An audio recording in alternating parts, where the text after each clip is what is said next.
अस्सलाम वालेकुम। आप ये question number 7 corporation of retain earning का देख लेते हैं। A company offered to the public 1 lakh ordinary shares at par at rupees 10 each.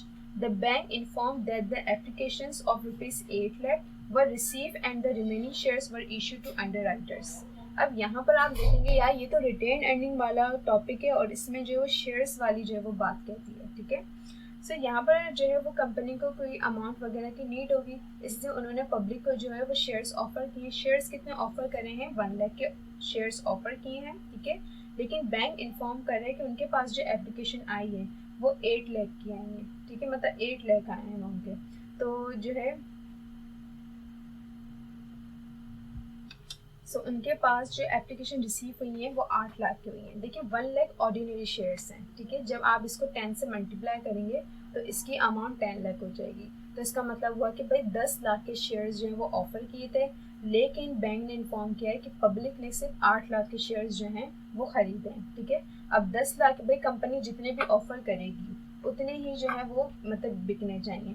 तो बीच में एक इदारा होता है जिसको अंडरराइटर कहते हैं। तो जितने भी जैसे कि 10 लाख के शेयर्स ऑफर करें, पब्लिक ने तो 8 लाख के लिए, तो 2 लाख के अंडरराइटर खरीदेंगे, ठीक है। ये बात मैंने आप लोग को shares issuance of shares in debentures topic पे मैंने जो ये कॉन्सेप्ट क्लियर किया था, एक्सप्लेन किया था। आगे कह रहे हैं the company also declare cash dividend of ₹30,000 to the shareholders, ठीक है। मतलब कंपनी जो है वो कैश डिविडेंड भी डिक्लेयर करी 30,000 का शेयर होल्डर्स को। The cost of the publication of prospectus and share certificate 24,000 was paid by the company, ठीक है। तो कंपनी जो है वो एक कॉस्ट जो है पब्लिकेशन की वो पे करी 24,000 की। तो इस तरीके की जो है ना पब्लिकेशन का मतलब किसी की पब्लिसिटी करवानी, किसी चीज़ की पब्लिसिटी जो करवाते हैं, ठीक है ना, तो वो एक एडवर्टाइजिंग एक्सपेंस होता है, ठीक है। प्रोस्पेक्टर एंड शेयर सर्टिफिकेट वगैरह होगी, उसकी पब्लिसिटी करवाने के लिए जो है वो 24,000 जो है वो पे किए गए हैं। तो पब्लिसिटी का मतलब एडवर्टाइज वगैरह देंगे, इसी तरीके से पब्लिसिटी होती है, तो एडवर्टाइजिंग एक्सपेंस कहते हैं। तो मैंने आप लोग को बताया था कि शेयर्स जो issues of shares and debentures topic है, इसमें जो भी एक्सपेंस होता है ना उसको एक नाम दे दिया जाता है प्राइमरी एक्सपेंस, ठीक है। तो यहाँ पे किसी भी तरीके के एक्सपेंसेस होंगे उनको एक ही नाम दिया जाएगा प्राइमरी एक्सपेंस। तो इसको आप प्राइमरी एक्सपेंस जो है वो कंसिडर करिएगा। तो सबसे पहले जो है वो एंट्री किसकी बनेगी? जो कंपनी ने ऑफर करे, फिर पब्लिक की तरफ से एप्लीकेशन रिसीव वगैरह है उसकी एंट्री बनाएंगे। तो दोबारा से जो है वो issues of shares and debentures topic पर आ जाते हैं कि उसकी एंट्रीज किस तरीके से बनती थी। सबसे पहले आपने जो देखी यहाँ पे जो रिक्वायर्ड है वो जन एंट्रीज की है। तो जन एंट्रीज की आपने हेडिंग डाली, प्रॉपर जो है वो आप कॉलम्स ड्रॉ करेंगे। सबसे पहले जो एंट्री होती है वो शेयर्स एप्लीकेशन रिसीव की होती है। उसकी एंट्री किस तरीके से बनती है? Bank debit, ordinary share application credit. अब ऑर्डिनरी शेयर एप्लीकेशन जो रिसीव हुई है उनकी अमाउंट बता दी गई है 8 लाख। शेयर्स नहीं बताए, हमें अमाउंट बताइए कि 8 लाख की जो है वो पब्लिक की तरफ से एप्लीकेशन रिसीव हुई है। हम यहाँ पे जो डेबिट एंड क्रेडिट में अमाउंट लिखते हैं वो जो है वो कैश की सूरत में होती है। वो यहाँ पे शेयर्स वगैरह नहीं, शेयर्स वगैरह पार वैल्यू की तो कैलकुलेशन यहाँ दिखाते हैं, यहाँ पे तो हम एग्जैक्ट अमाउंट लिखते हैं। तो यहाँ पे हमें अमाउंट बता दी गई है 8 लाख की, हम यहाँ पे 8 लाख शो कर दिए। टू रिकॉर्ड रिसीव एप्लीकेशन, ठीक है। सबसे पहले हम एप्लीकेशन रिसीव की एंट्री बना देते हैं।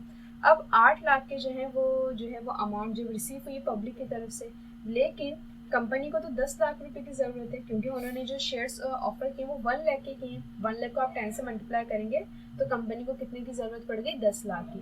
तो वो जो 2 लाख है वो कौन देगा? अंडरराइटर देगा। तो अंडरराइटर सबसे पहले एप्लीकेशन देता है। अंडरराइटर जब एप्लीकेशन देते हैं तो किस तरीके से देते हैं? Underwriter debit, ordinary share application credit, ठीक है। और यहाँ पे हम ये अमाउंट माइनस करके बताएंगे कि भाई कंपनी को 10 लाख की ज़रूरत थी, पब्लिक की तरफ से उनको 8 लाख रुपए मिले, 2 लाख रुपए अंडरराइटर दे रहे हैं। ये नरेशन पास कर देंगे to record application receive by underwriters. फिर अंडरराइटर जो वो मनी मतलब पैसा वगैरह देंगे अब शेयर्स का। तो जो थर्ड एंट्री होगी वो होगी बैंक डेबिट, अंडरराइटर क्रेडिट। कितनी अमाउंट देंगे? 2 लाख की। 2 लाख की यहाँ पे मतलब ये दोनों एंट्री जो वो एक ही अमाउंट पे बनेगी। ये बस ये है कि शेयर्स एप्लीकेशन दे रहे हैं, ठीक है, और यहाँ पे जो है वो पैसे वगैरह बैंक में जमा करवा रहे हैं। To record money receive by underwriters, ठीक है। अब देखें 8 लाख जो वो पब्लिक ने दिए, 2 लाख जो वो अंडरराइटर ने दिए। अब कंपनी के पास जो पैसे आ गए वो कितना आ गए? 10 लाख। अब 10 लाख से वो ऑनरशिप दे देंगे क्योंकि कंपनी ने जो है वो 10 लाख के शेयर्स जो है वो ऑफर किए थे और 10 लाख रुपए उनको मिल रहे हैं। अब उनका काम क्या है, अब उनको ऑनरशिप देना काम है कि भाई अब जितने भी आपको जो पैसे मिल गए अब आप ऑनरशिप दें। तो हम ऑनरशिप की क्या एंट्री होती है, ordinary share application debit, ordinary share capital credit, और पूरे 1 लाख जो है वो शेयर्स हो जाएंगे। क्योंकि 8 लाख जब पब्लिक ने अमाउंट दी है, 8 लाख को 10 से डिवाइड करेंगे तो इसके शेयर्स कितने हो जाएंगे, 80,000। और अंडर राइटर ने शेयर्स कितने किए, यहाँ पे देखिए शेयर्स की ना बात नहीं की, यहाँ पे डायरेक्ट अमाउंट की बात की है। तो हम शेयर्स जो है वो एज्यूम करेंगे। अब देखा जाए तो यहाँ पे हमने 80,000 शेयर्स एज्यूम करे, अंडर राइटर ने दिए 2 लाख की अमाउंट, 2 लाख को जब 10 से डिवाइड करेंगे तो अंडर राइटर ने जो 20,000 के शेयर्स दिए, 80,000 के शेयर्स पब्लिक की तरफ से आए हैं, 20,000 के शेयर्स जो वो अंडर राइटर ने दिए, टोटल कितना होगा 1 लाख शेयर्स। और कंपनी को 1 लाख शेयर्स की ही ज़रूरत थी, मतलब 1 लाख शेयर्स उन्होंने ऑफर किए थे, उसी की अमाउंट की उनको नीड थी। तो हमने दे दी कि 1 लाख शेयर्स पे जो वो आप ऑनरशिप दे रहे हैं। तो 1 लाख शेयर्स को हमने 10 से मल्टीप्लाई करा, 10 लाख जो है वो ऑनरशिप दे दी है कंपनी ने, टू रिकॉर्ड शेयर कैपिटल लिख दिया। ठीक है, ये एंट्री होगी जब भी कंपनी ऑफर करेगी शेयर्स और एप्लीकेशन कम रिसीव हो जाएंगी। तो अंडर राइटर जब मतलब बीच में आ जाएंगे तो उनकी एंट्री इस तरीके से बनेगी, सबसे पहले शेयर एप्लीकेशन रिसीव की, फिर अंडर राइटर से एप्लीकेशन रिसीव करेंगे, फिर अंडर राइटर बैंक को पैसा देंगे, फिर कंपनी जो है वो ऑनरशिप देगी। ठीक है, द कंपनी ऑफर से लेकर हमने यहाँ तक की जो है वो एंट्री बना ली अंडर राइटर्स तक की। कंपनी ने ऑफर करे, फिर बैंक ने एप्लीकेशन रिसीव करी, फिर बाकी के जो शेयर्स थे वो अंडर राइटर ने दिए। ठीक है, इसके बाद ये कह रहे the company also declare cash dividend of ₹30,000 to the shareholders. यहाँ पे कैश डिविडेंड डिक्लेयर किया गया और उसकी एग्जैक्ट हमें वैल्यू बता दी गई है। सो इसकी एंट्री किस तरीके से बनाएंगे, 5th entry retained earning account debit side पे, cash dividend payable credit side पे, एग्जैक्ट अमाउंट है 30,000, नरेशन पास कर देंगे to record declare cash dividend. ठीक है, और सिर्फ डिक्लेयर की बात है इसलिए कैश डिविडेंड पेबल आएगा। इसके बाद जो था वो ये था the cost of the publication of prospectus and share certificate ₹24,000 was पे बाय द कंपनी। कंपनी ने किसी की पब्लिसिटी वगैरह के लिए जो है वो एक 24,000 की अमाउंट पे करी है। ठीक है, मतलब एडवर्टाइजिंग एक्सपेंस है, लेकिन यहाँ पे कोई भी एक्सपेंस हो उसका नाम मेंशन नहीं किया जाता, उसको एक नाम दे दिया जाता है जो कि प्राइमरी एक्सपेंस है। तो इसका मतलब क्या हुआ कि प्राइमरी एक्सपेंस है। प्राइमरी एक्सपेंस बिल्कुल ईजी, मतलब इसकी एंट्री क्या होती है, primary expense debit bank credit, क्या अमाउंट थी 24,000 to record primary expense paid.